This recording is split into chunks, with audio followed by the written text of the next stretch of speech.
हरे कृष्णा। आप सब कैसे हो? दिवाली की तैयारियां चल रही हैं, है ना?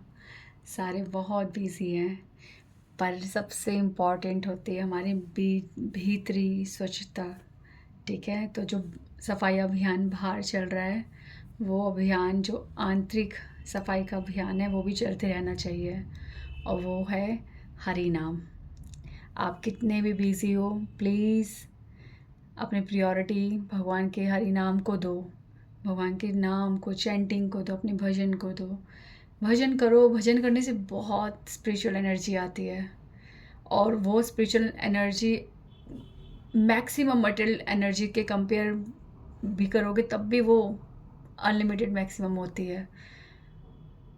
चैंटिंग करने के बाद आपके कार्य करने की गति, उसमें शीघ्रता, उसमें उत्साह, उसमें एक अलग ही मज़ा होता है, और बुद्धि बहुत विवेक से काम करती है।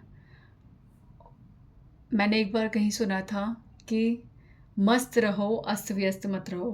तो मुझे ऐसा लगता है कि चैंटिंग करने के बाद व्यक्ति मस्त हो जाता है, उसे ये भी नहीं रहता कि मैं कितने काम कर रहा हूँ। शायद आपने नोट भी किया होगा कि जो भक्त होते हैं वो आपको पूरे दिन बहुत काम करते हुए दिखेंगे, पर आप सबसे इम्पॉर्टेंट चीज़ ये नोट करना कि वो सबसे पहले भजन करते हैं। जब वो भजन कर लेते हैं तो उनकी एनर्जी इतनी ही लेवल पे होती है कि वो खुद नहीं जानते वो कितना कार्य कर रहे हैं। तो हम कोई भी काम जो करते हैं वो भक्ति बन जाता है अगर हम पहले अपना भजन करते हैं, पहले हरि नाम करते हैं, फिर सारे काम अच्छे से होते हैं, भक्तिमय कार्य होते हैं। और अगर भजन बाद में किया जाए और कार्य पहले किया जाए तो वो सिर्फ काम ही होते हैं, भक्ति नहीं होते। तो अपने काम को अपनी भक्ति बनाने के लिए पहले भजन। तो कोई भी सिचुएशन आए, प्लीज़ ये चैलेंज लो। आप ये सोचो कि आप जिससे प्यार करते हो वो पूरे टाइम बिजी है, उसके पास बहुत काम है, जैसे कि घर में कोई फंक्शन हो या फिर उसको कोई बहुत काम हो। उन सब के बीच में वो अगर आपको प्यार से आई लव यू बोल रहा हो, या आपको समय दे रहा हो, तो आप क्या फील करोगे? सिर्फ वो थोड़े से शब्द ही आपको ऐसा लगेगा कि ये इतने मेरे को इतने बिजी शेड्यूल में भी टाइम दे रहा है। बस आप जीत जाओगे, इतने छोटे से एंडेवर से ही जीत जाओगे आप, मतलब वो पर्सन आपको जीत लेगा। तो वैसे ही हम इतने बिजी हो, इतना कुछ कर रहे हो, उसके बीच में अगर हम भजन को नहीं भूलते, भगवान बहुत प्रसन्न होते हैं। यही परीक्षा होती है। हमारी कोई ऐसी परीक्षा नहीं होने वाली जो हमें अंगारों पे चलना है या हमें सागर पार करना है, ऐसा कुछ भी नहीं होने वाला। यही हमारी परीक्षाएं हैं कि हम जब बिजी होते हैं, जब हमारी प्रायोरिटीज़ इतनी ताकवर होती है कि हम सब कुछ उथल पुथल कर सकते हैं, उस समय भी अगर हमारे हृदय में भक्ति बनी रहे, हम अपने भजन को ना भूले, तो यही हमारी परीक्षा और इसमें हम सफल हो रहे हैं। ठीक है, तो आप अपनी परीक्षा खुद लो और अपनी परीक्षा में खुद अपने आप को मार्क्स हो। Seriously you will feel so satisfied. अपने बिजी शेड्यूल में भगवान को टाइम दो, हरि नाम करो, तो चैंटिंग करो। अगर अंदर से सुंदर सफाई होगी तो बाहर सब कुछ साफ दिखेगा, और साफ करने की और ज़्यादा प्रेरणा मिलेगी। तो हम लोग अपने मेन मुद्दे पे आते हैं कि हम लोग कर रहे थे जय श्री कृष्ण चैतन्य प्रभु नित्यानंदा श्री अद्वैत गदाधर श्रीवासादि गौर भक्त वृंद। तो हम ये 5 तत्व फिर से रिपीट करते हैं। हम 5 तत्व के बारे में पढ़ रहे हैं। गौरांग महाप्रभु की लीला, अगर आप गौरांग महाप्रभु को नहीं जानते तो मैं आपको ये कह दूँ, आप ये मत सोचो कि हम लोग किसी जगह से जुड़ रहे हैं या किसी और से हम कनेक्ट है या भगवान के किसी और रूप से प्रेम करते हैं तो हमें गौरांग महाप्रभु समझने की कोई आवश्यकता नहीं है। नहीं, ऐसा नहीं है। एक बार ना, मैंने कौन बनेगा करोड़पति पे एक पर्सन को सुना था। उसने कहा था कि जितने भी लोग हमारे देश के लिए, जिन्होंने आज़ादी के लिए बहुत कुछ किया और जो शहीद हुए हैं, एटलीस्ट हमें उनके बारे में पता होना चाहिए। अगर हम वैसा शहीदी नहीं दे सकते, हम अपने देश के लिए कंट्रीब्यूशन नहीं दे सकते, तो कम से कम उनके बारे में जान सकते हैं। और अगर ऐसा कोई नहीं जानता तो वो व्यक्ति का अर्थ उसके हिसाब से पाप है। तो मुझे बात बहुत सुंदर लगी सच्ची में, कि जो लोग हम देश के लिए बलिदान दे गए हैं, एटलीस्ट हमें उन लोगों के बारे में पता तो होना चाहिए कि उन्होंने किया, हम उनको याद तक नहीं करते। तो वैसे ही भगवान ने इस कलयुग को इतना बड़ा सहारा दिया है, इतना आसान मार्ग दिया है, हरि नाम। और वो भगवान को इस स्पेशल चीज़ को इस हम सबके सामने रखने के लिए इतना स्पेशल अवतार लिया है। तो हमारा फ़र्ज़ है, हमारी ज़रूरत है ये अवतार को समझने की और जानने की। ये तो वो हो गया कि जिस थाली में खा रहे हैं उसी में छेद कर रहे हैं। जिसका खा रहे हैं उसके प्रति हमारी क्या ज़िम्मेदारी है कि एटलीस्ट हम उसे जाने तो सही। और गौरांग महाप्रभु को नहीं जाना तो प्रेम नहीं समझ सकते। आप आप भक्ति में कुछ भी कर रहे हो, आप किसी भी जगह हो, कहीं भी हो, गौरांग महाप्रभु को जानने के बाद ऐसा लगता है कि भक्ति कितनी सरल है, भक्ति कितनी स्पष्ट है, भक्ति सब कुछ है। ये सब किसने समझाया? स्वयं कृष्ण ने जब अवतार लिया, चैतन्य महाप्रभु गौरांग महाप्रभु बन के, गौरांग महाप्रभु बन के जब वो आए, तो उन्होंने खुद भक्ति करके दिखाया कि इस कलयुग में कैसे भक्ति करनी है। तो प्लीज़ ये बहुत आवश्यक है। आप चैतन्य लीला जब समझोगे, सुनोगे, पढ़ोगे, तो आपको कृष्ण से जुड़ी हर चीज़ से प्रेम हो जाएगा। तो इसलिए गौर लीला समझना बहुत आवश्यक है।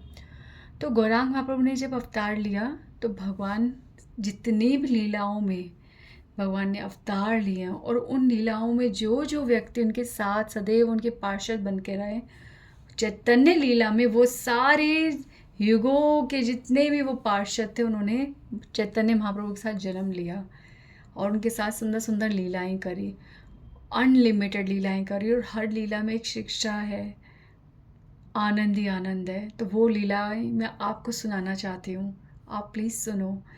तो भगवान के साथ इतने लोग आए, पर फिर भी चैतन्य महाप्रभु ने 5 चीज़ों को तत्व बताया है, जिसे पंच तत्व कहते हैं, जो हम हमेशा हरे कृष्णा महामंत्र करने से पहले बोलते हैं और इसका गाया जाता है।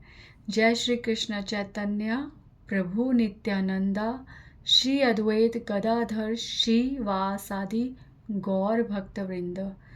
तो 5 तत्व। अब चैतन्य महाप्रभु जो है वो है कृष्ण, ठीक है, यानी कि भगवान को जब पाना है तो 5 तत्व, ठीक है, 5 तत्व होते हैं। पहले भगवान तत्व यानी चैतन्य महाप्रभु, दूसरा नित्यानंद प्रभु गुरु तत्व 2, तीसरा अद्वैत आचार्य यानी कि शिव जी, शिव तत्व को जानना बहुत आवश्यक है, ठीक है, ये 3 हो गए। और गदाधर मतलब राधा रानी, श्रीवास यानी कि नारद मुनि जी, और गौर भक्त वृंद, और भक्तों के बिना ये 5 तत्व को भी अप्रोच नहीं किया जा सकता। तो ये 5 तत्व जो हैं, भगवान ने इन्हें तत्व वर्ड दिया है कि इसके बिना असंभव है। आप चाहे किसी भी रूप में भगवान को प्रेम करो, ये 5 तत्व के बिना तो कुछ भी नहीं चलेगा, ठीक है। अगर आपको ऐसा लगता है कि आपसे रिलेटेड नहीं है, तो मैं आपको एक बार फिर से समझाती हूँ। चैतन्य महाप्रभु को राम मान लो, ठीक है, नित्यानंद प्रभु लक्ष्मण, अद्वैताचार्य शिव, ठीक है। ये तो रामायण में भगवान ने स्वयं बोला है कि शिव के बिना राम नहीं। शिव भक्ति जो नहीं कर सकता, शिव को जो नहीं समझता, वो राम को कभी नहीं समझ सकता। गदाधर यानी कि राधा रानी यानी कि सीता माता, ठीक है। और श्रीवास यानी कि नारद मुनि जी तो हर जगह हैं, कहीं भी चले जाओ नारद मुनि जी कहाँ नहीं है, कहाँ उनका रोल नहीं है। नारद मुनि जी तो नारद मुनि जी हैं। और भक्त, गौर भक्त वृंद, वृंद मतलब पूरा भक्त समाज, भक्तों की बहुत आवश्यकता है। तो ये जो है इस तरह से गाया जाता है, तो आप इसको किसी भी जगह सब्स्टिट्यूट कर सकते हो। अब बताओ कि गौरांग महाप्रभु ने 5 तत्व जो रखे हैं, ये तत्व वर्ड जब आता है यानी कि वो कंपल्सरीली इम्पॉर्टेंट है, कंपल्सरीली, ठीक है, कंपल्सरीली। तो आप ये 5 तत्व हर लीला में जो भी भगवान को जिस रूप में प्रेम करता है, जो इन 5 तत्वों को लेके चलता है, वो बहुत जल्दी भगवान के चरणों को प्रेम करने लगता है, उसको भक्ति और प्रेम समझ में आने लगता है। उसके लिए भगवान पाना कुछ रह ही नहीं जाता, वो सिर्फ अनुभव की दुनिया में रहता है। पाना वर्ड ये अलग थ्योरी है। पाना पाना पाना क्या है? जीना जीना जीना है सब कुछ। पाना किसको सबूत दोगे? खुद को, दुनिया को किसको सबूत देना है? हम जी जाएं, यही पाना है।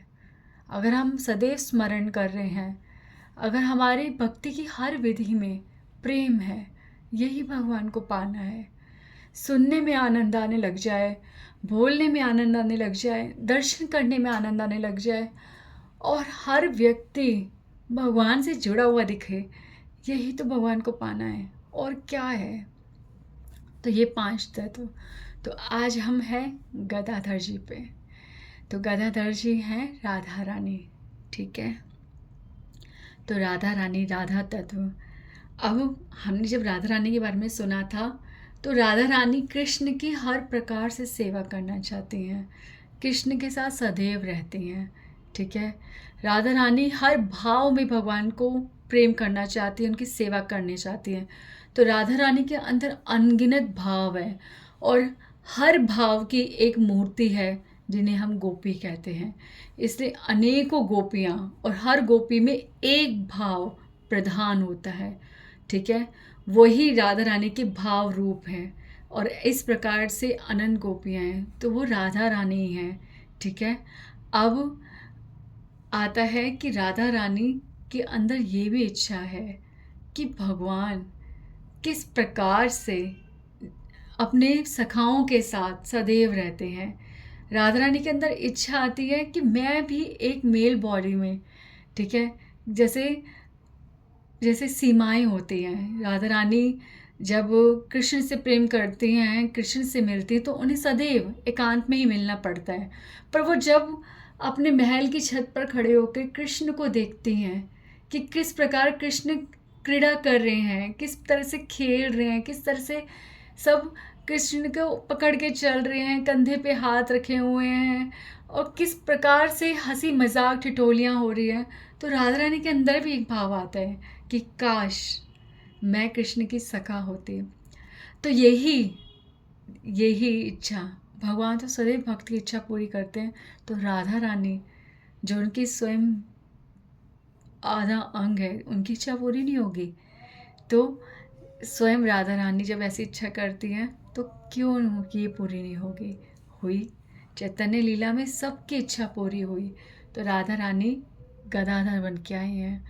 अब चैतन्य महाप्रभु तो स्वयं राधा कृष्ण का रूप है, पर राधा रानी जब कृष्ण जो है वो चैतन्य महाप्रभु की लीला में स्वतंत्र रूप से अकेले राधा रानी को महसूस करना चाहते हैं, उनका भाव महसूस करना चाहते हैं, तो राधा रानी का वो भाव लेके आए हैं, ठीक है। पर राधा रानी स्वयं इसकी साक्षी बनना चाहती हैं, देखना चाहती हैं कि किस प्रकार चल रहा है सब कुछ, कैसे मेरा भाव संभाल रहे हैं कृष्ण, कैसे अश्रुओं को रोकते हैं, कैसे कंठ जब अवरुद्ध हो जाता है तो किस प्रकार बोलते हैं। तो ये सब राधा रानी सबका साक्षी खुद बनना चाहती है, इसलिए राधा रानी गदाधर बनी है। अब नाम में सब कुछ होता है, तो ये गदाधर ये किस प्रकार से नाम है? तो गदाधर में जरा ध्यान दो, धा रा, तो ये मौजूदगी बताती है कि वो राधा है, गदाधर, ठीक है। तो नाम से प्रकट होता है कि वो राधा रानी है। तो राधा रानी गदाधर पंडित जी इस प्रकार से राधा रानी गदाधर नाम से चैतन्य लीला में प्रविष्ट करती हैं और भगवान के भावों की साक्षी बनती हैं। तो ये गदाधर पंडित जी हैं, ठीक है। अब गदाधर पंडित जी के बारे में थोड़ा सा और जानते हैं। गदाधर पंडित जी बचपन से ही कृष्ण के चैतन्य महाप्रभु की लीला में उनके बिल्कुल नेबर में, पड़ोस में ही रहते थे, ठीक है। और वो कुछ वर्षों चैतन्य महाप्रभु से छोटे हैं, फिर भी चैतन्य महाप्रभु उनके साथ खेल कूद सब कुछ करते थे। पर जैसे जैसे चैतन्य महाप्रभु बड़े होने लग गए तो चैतन्य महाप्रभु व्याकरण पढ़ते थे और तर्क वितर्क करते थे। और गदाधर जी यानी राधा रानी शुरू से ही भाव में उनका प्रवेश था, तो उनको चैतन्य महाप्रभु की सब बातें अच्छी नहीं लगती थी।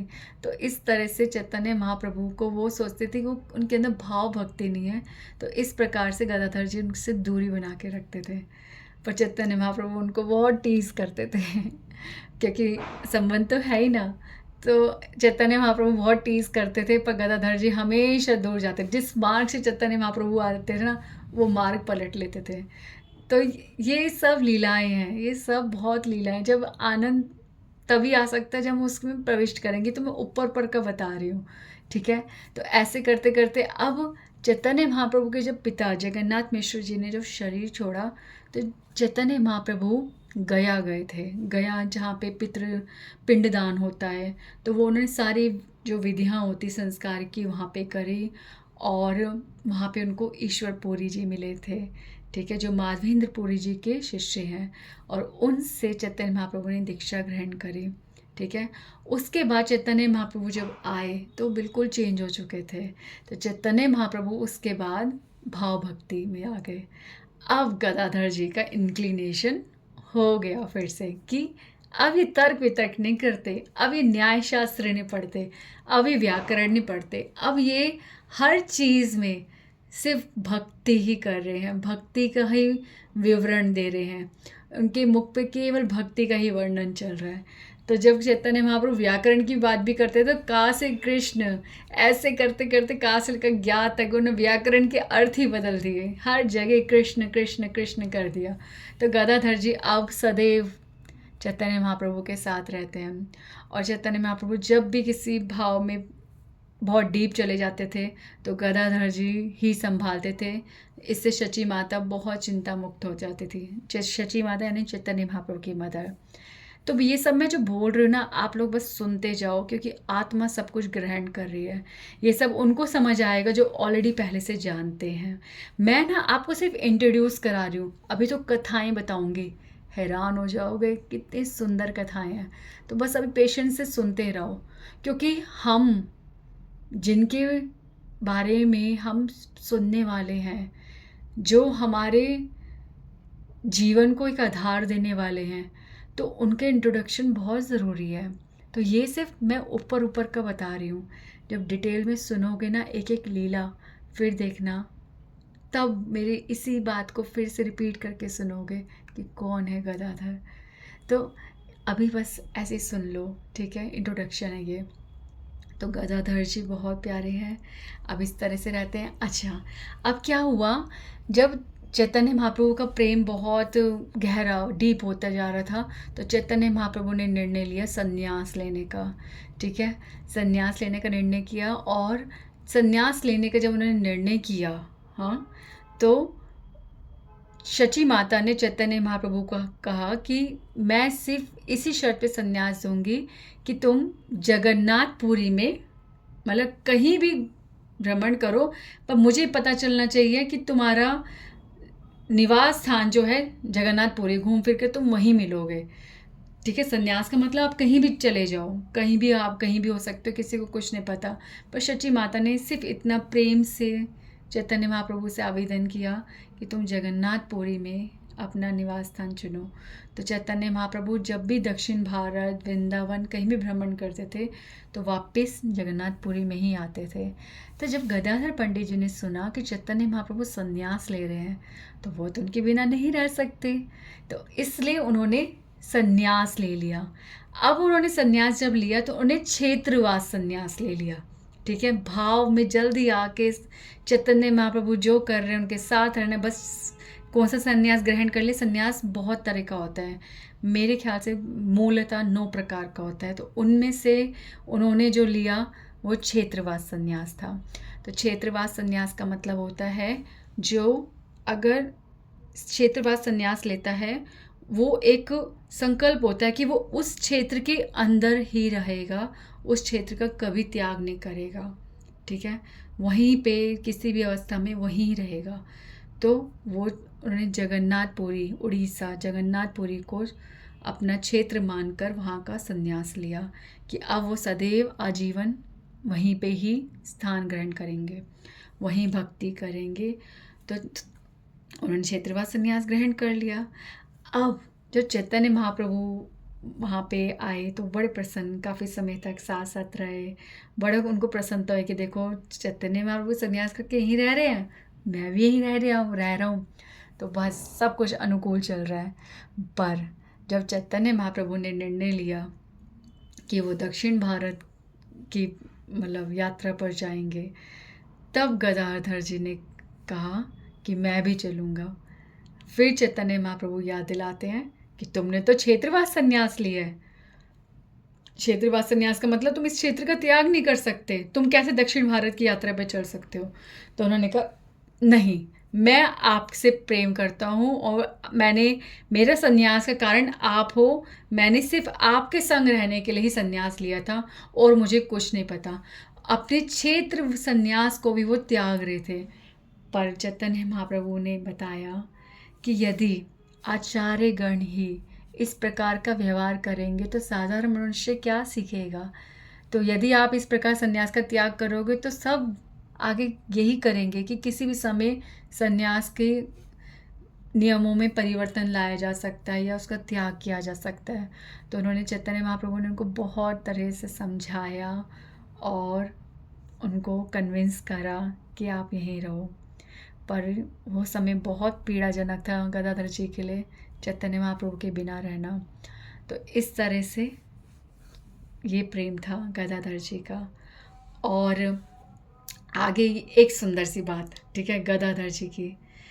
गदाधर जी जो है वो हमेशा जब भी जगन्नाथपुरी में कोई भी भक्त आता था तो मुकुंद दत्त, ठीक है, मुकुंद दत्त जी जो है वो सदैव गदाधर जी को बताते थे कि ये जो है भक्त, ये यहाँ पे नए आए हैं, आप इनसे मिलो, इनके दर्शन करो। ऐसे करके वो हमेशा क्या बोलते हैं उनको अलर्ट करते थे और उनकी सेवा में लेके जाते थे गदाधर जी को कि आइए मैं आपको एक भक्त से मिलाता हूँ। तो ऐसे ही ना एक बार जगन्नाथपुरी में कौन आया, पुंडरीक विद्यानिधि, ठीक है, पुंडरीक विद्यानिधि। तो पुंडरीक विद्यानिधि जी ये हैं वृषभानु जी, ठीक है, वृषभानु जी का अवतार है। तो पुंडरीक विद्यानिधि जो हैं वो पुंडरीक वृषभानु जी आपको पता है कौन है, राधा रानी के पिता, ठीक है, द्वापर लीला में राधा रानी के पिता का नाम वृषभानु है। तो वृषभानु की लल्ली हम बोलते ना, वृषभानु की पुत्री यानी राधा रानी। तो वृषभानु जी ने चैतन्य महाप्रभु की लीला में पुंडरीक विद्यानिधि के नाम से अवतार लिया है, ठीक है। तो अब जब पुंडरीक विद्यानिधि जी जब आए तो मुकुंद दत्त ने गदाधर जी को बताया कि इस प्रकार से एक बहुत बड़े वैष्णव हैं पुंडरीक विद्यानिधि, आप चलिए उनका दर्शन करें, आप उनके दर्शन करके आपके भक्ति में बहुत बलवान गति होगी, तो आप चलिए। तो गदाधर जी बहुत इम्प्रेस होते हैं, हाँ चलो चलो चलो। तो वो जब जाते हैं ना तो द्वार पे खड़े हुए हैं और दूर से उन्होंने पुंडरीक विद्यानिधि जी को देखा। तो उन्होंने जब पुंडरीक विद्यानिधि जी को देखा तो उन्हें ऐसा लगा कि ये कोई भौतिक व्यक्ति है जो अपने ऐश्वर्य में मग्न है। उन्होंने सिल्क के क्लॉथ पहने थे, उनकी जिस सीट पर वो बैठे थे वो सिल्क की थी, उनके स्पिटून स्पिटून जिसमें वो थूकते हैं पान खा के, वो चांदी का था। और उनके हाथ में आभूषण हीरे रत्न उन्होंने पहने हुए थे और हर ऐश्वर्य की महंगी से महंगी वस्तु जो थी उनके कक्ष में दिख रही थी। तो पुंडरीक विद्यानिधि को देखकर गदाधर जी के हृदय में एक संदेह से आने लग गए, कंकड़ आने लग गए ठीक है, संदेह रूपी कंकड़ आने लग गए और उनके भाव को वो चुभो रहे हैं, ठीक है। और ये भाव जो गदाधर जी के हृदय में उत्पन्न हुआ, मुकुंद दत्त जी ने इसे भाप लिया कि ये क्या। गदाधर जी पुंडरीक विद्यानिधि के भारी रूप को देख रहे हैं, उनके अंतर्मन को नहीं पहचान पा रहे। उन्होंने मुझ पे विश्वास नहीं करा। मैंने उनको बोला कि बहुत महान वैष्णव है, पर उन्होंने विश्वास नहीं किया। पता है, इसमें एक बात ये आती है कि जब एक भक्त बोल रहा है कि ऐसे करना चाहिए, ये सही है, तो विश्वास करना चाहिए। हमें ये विश्वास करना चाहिए कि इस भक्त ने बोला है और वो जेन्युइन भक्त है। अगर वो बोल रहा है तो वो बात है। पर यहाँ पे गदाधर जी अपनी बुद्धि से चलने लग गए। जो उन्हें दिख रहा है उसी का अवलोकन करके वो इस निर्णय पे पहुँचे कि पुंडरीक विद्यानिधि एक भौतिक व्यक्ति है, और उनके हृदय में संदेह आ गया। अब मुकुंद दत्त ने कहा, वो क्या बोलते हैं उसे, पत्ता फेंकना पड़ेगा, ठीक है, तो अब जादू चलाना पड़ेगा। अब मुकुंद दत्त जी ने भागवतम का एक श्लोक गाना शुरू किया, और वो श्लोक पता क्या था कि पूतना ने भगवान कृष्ण को अपना स्तनपान कराया और भगवान को उन्होंने अपने स्तन पे जो सबसे भयंकर विष होता है उसको लगा रखा है ताकि भगवान मृत्यु को पा जाए।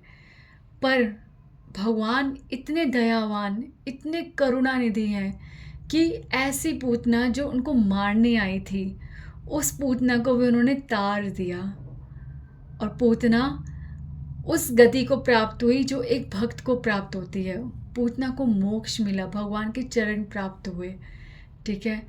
जब ये वाला श्लोक जब मुकुंद दत्त जी ने गाया, तब पुंडरीक विद्यानिधि की अवस्था बिल्कुल बदल गई। उन्होंने सब कुछ, उनके हालात बिल्कुल बदल गए। वो इतने भाव में आ गए, इतने भाव में आ गए, जिसे देखकर